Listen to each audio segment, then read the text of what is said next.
So I don't know if you guys can see, but down there's been some commotion. There's actually a massive sinkhole forming.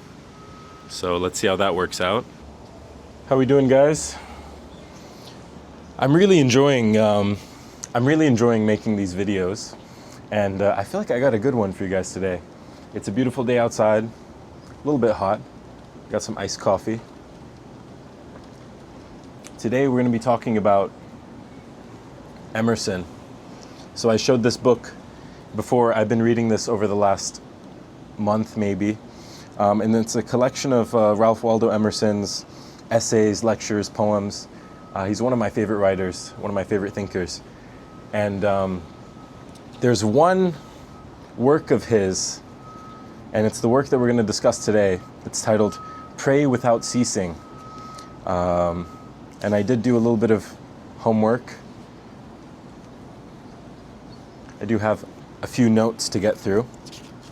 But I think Emerson touches on something that's so important to realize. And it's something that I think all too often we sort of overlook. And that has to do with our relationship with God and our relationship with religion, right? So I think a lot of the times we like to sort of compartmentalize God or compartmentalize religion into like an aspect of ourselves, right? I'm this person, I have this job, I do these sports, I do this whatever, and then this is my religion, right? And then, or this is my belief system. And it's sort of, in a sense, you sort of, you separate it or make it a piece of a greater whole, right? Which is what you are, right? The whole being what you are, right? But Emerson phrases religion and religious belief so beautifully in this work, and that's what I wanted to talk about today. Pray without ceasing. So Emerson starts off, he says, first of all, he says, when you look at a man, right? When you look at a man or a woman, he says, the only thing that could be just in terms of passing judgment on them, from one person to another, would be passing judgment on their actions, right? And I think this is something we'd all agree on, right? We wouldn't like to be judged on our thoughts. Maybe sometimes, if we have a good thought or two, or, we produce some good work, which is the result of our thinking. But I think more often than not, we'd all agree that we'd like to be judged on our actions, right? On the good deeds we've done, and maybe on the not so good things, right? Maybe on some of our bad deeds. People should pass judgment on one another based on our actions, right? But then Emerson says, what's important to keep in mind is that in reality, right, where we find ourselves, right, in this world, right, as we interact with people, as we go about our day-to-day lives, as we achieve things, as we go through struggle and decisions and all the sort of things that come along with being human, right, being sentient,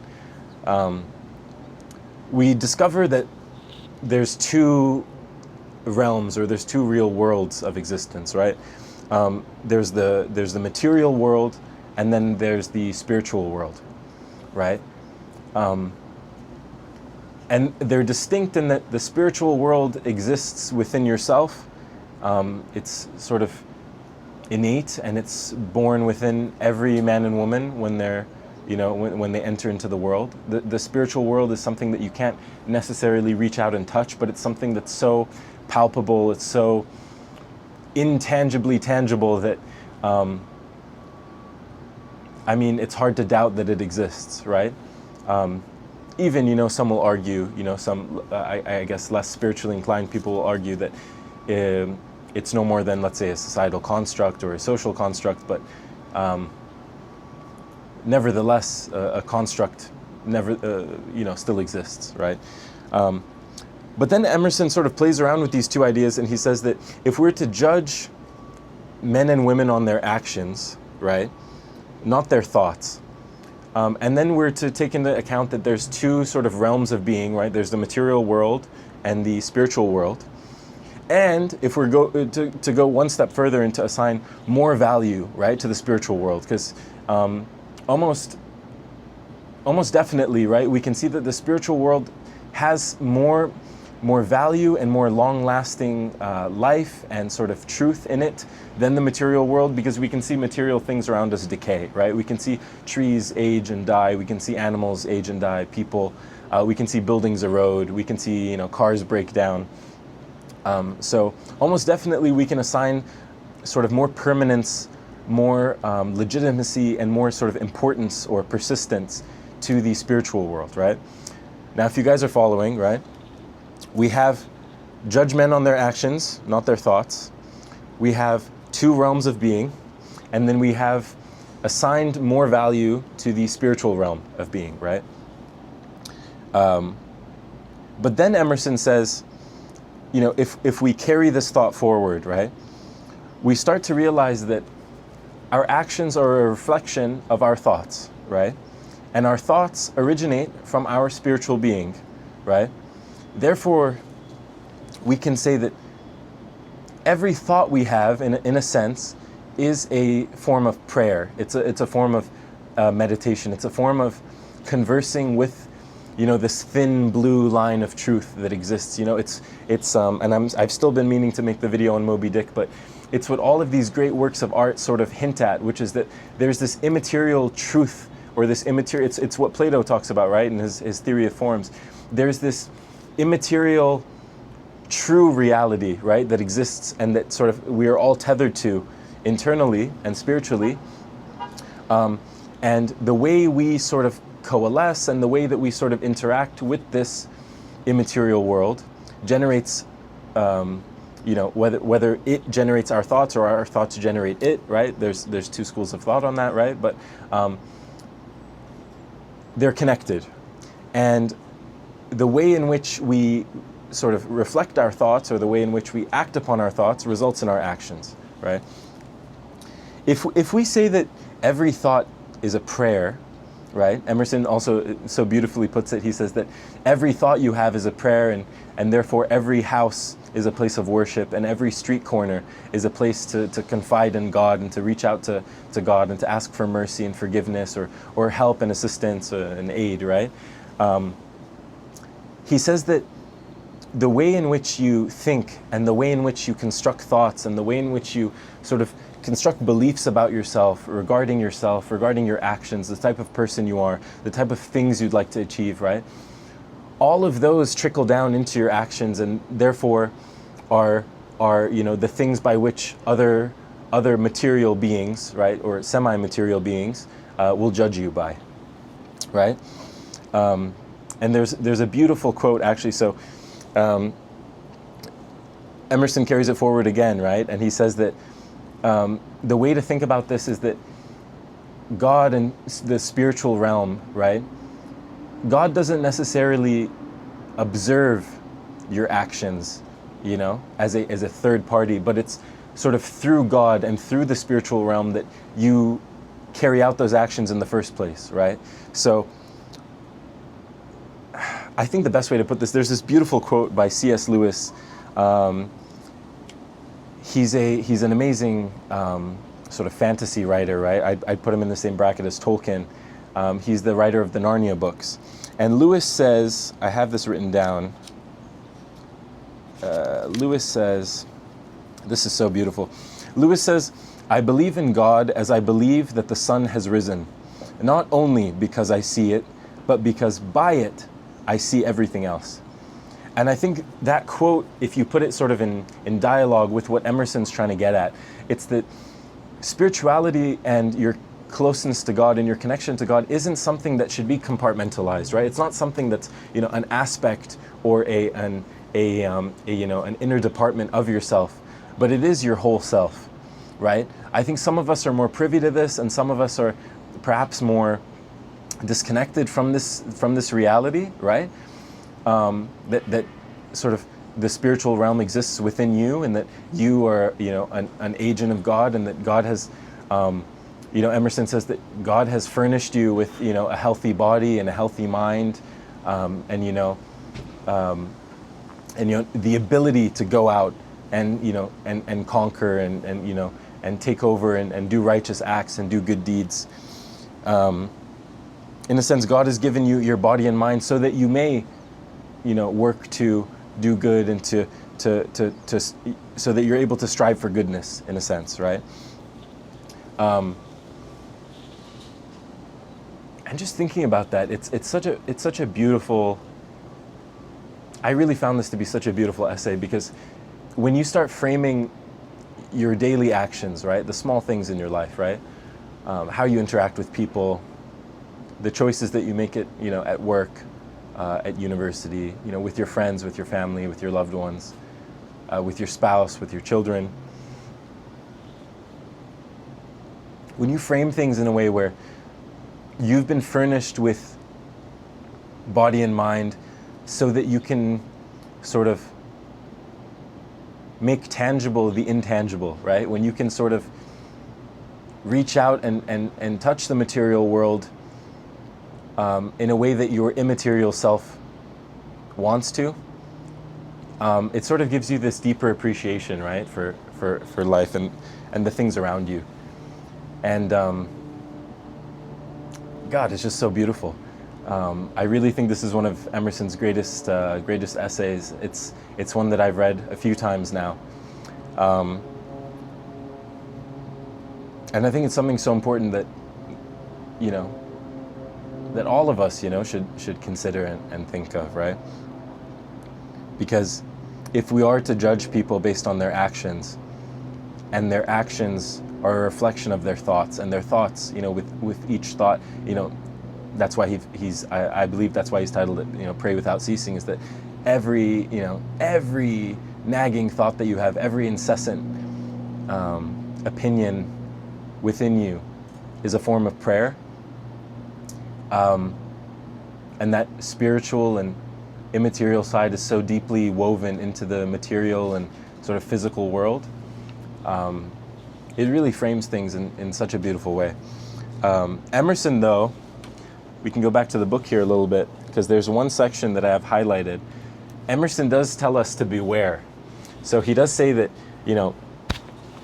so Emerson does say that, this is a great framing, right? But at the same time, there are some considerations, right? There are some things that we should watch out for when we realize that, everything that we think, everything that we do, everything that we sort of engage with is part of that spiritual realm. So first of all, he says, beware of easy assent to false opinion, right? Beware of people that sort of easily sway one way or the other, because it means that their thoughts, their ideals, their values, they're not tied necessarily to stout belief, right? They're not tied to steadfast prayer, right? But instead they're sort of, in the wind, right? He said, so beware of those people, right, when interacting with them, because if they're not true of their spiritual beliefs, and if they don't act firm upon their spirituality, then in a sense, their actions may not reflect, sound reasoning. Their actions may not reflect, studied thought, right? He says also, beware of small vices, right? Small things that sort of you do on a day-to-day basis that, might not be the best for you or those around you. He says, beware of small vices, because their sort of repetitious nature and their prevalence, right, over over your lifespan, right? If you do this small bad thing every day over the course of 50, 60, 70 years, this sort of amounts to massive amounts, right, of wasted prayer or misallocated prayer, right, or misallocated spirituality, right? And then something that I found interesting. He says, beware of those that hold this sort of reptile reverence for men of consideration in society. He said, don't, my interpretation of this is, don't falsely attribute, these idyllic sort of virtues to men and women just because they hold a certain place in society. Base your opinions and your judgments on others, base that on their actions, as we previously mentioned. Base it on their actions, and base it on, your read or your understanding of how those actions best portray or best sort of personify their spiritual and spiritual sort of ideals and their spiritual sort of spiritual values, right? Their spiritual, what's the word I'm looking for? It's sort of like their spiritual level, right? I'd say something like that.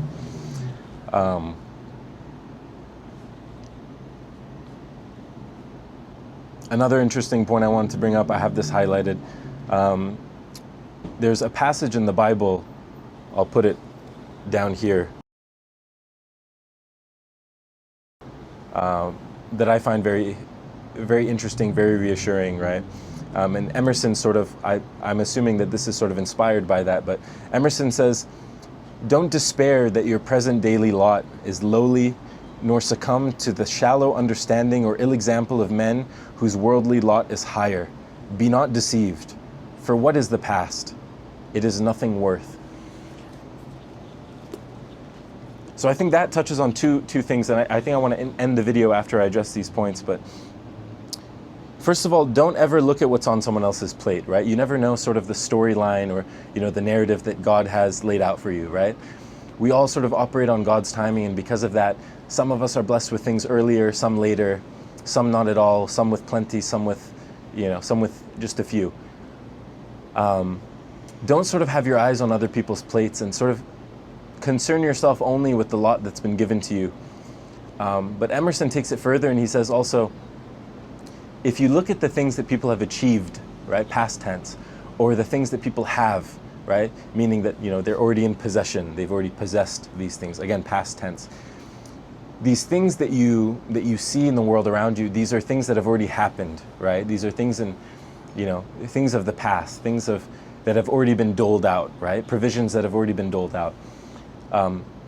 Emerson says, what use is the past, right? And there's this beautiful thing that I've heard before, I can't remember from where, but it's the idea that, when we talk about the future or when we talk about the past, right? These things are no more, these things are nothing more than concepts, right? I can't point to anything and say this is past or this is future. They're concepts that we've constructed because of our sort of linear understanding of time, right? Because of how we perceive time, our brain's sort of auto-translation of the passing of time, right? But they don't concretely exist, right?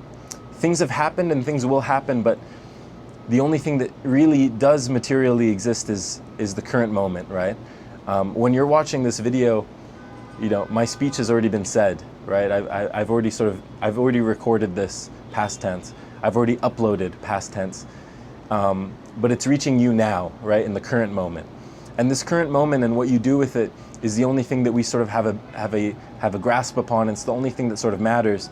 And so Emerson says, why worry yourself with the lots of others and with the past achievements and with the past blessings of others when they're nothing more than, things of the past, right? And the past, as we've just, sort of determined, is nothing more than a concept, right? So focus on now, right? Focus on now. One final thing before I close this video off.